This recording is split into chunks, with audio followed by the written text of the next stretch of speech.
आज आपण शिकणार आहोत दशक कांड्यांची संख्या वाचन। दशक कांड्यांचा उपयोग करून आपण संख्या वाचन करणार आहोत। सर्वात प्रथम आपण पूर्ण दशक संख्या शिकू।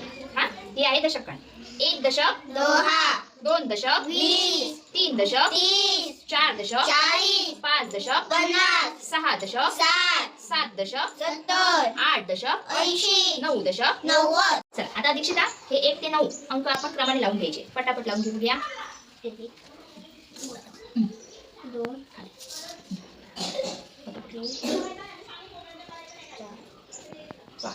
त्याचा पुढचा अंक लाव 6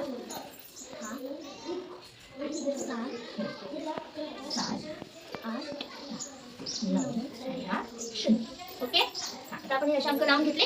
आता बघा दशक काढण्याची मजा। हा, किती दशक लावते बघा। 2 दशक 2 22 व्हेरी गुड। 2 दशक 2 22 2 दशक 7 27 2 दशक 4 24 2 दशक 5 25 आता बघा, आता मी किती दशक लावते। हे किती दशक काढले आहे? 4 4 म्हणजे 4 दशक बरोबर। 4 दशक 1 41 व्हेरी गुड। 4 दशक 8 48 4 दशक 3 43 व्हेरी नाईस। 4 दशक 9 49 व्हेरी गुड। 4 दशक 6 46 व्हेरी गुड। आता बघा दशक कांड्या किती लावते मी। आता ह्या किती दशक कांड्या आहेत? 3 म्हणजे 3 दशक बरोबर। 3 दशक म्हणजे 30। आता 3 दशक 2 व्हेरी 32 गुड। 3 दशक 5 35 3 दशक 8 38 2 22 2 दशक 8 28 2 दशक 4 24 3 दशक 1 31 3 दशक 8 38 3 दशक 7 36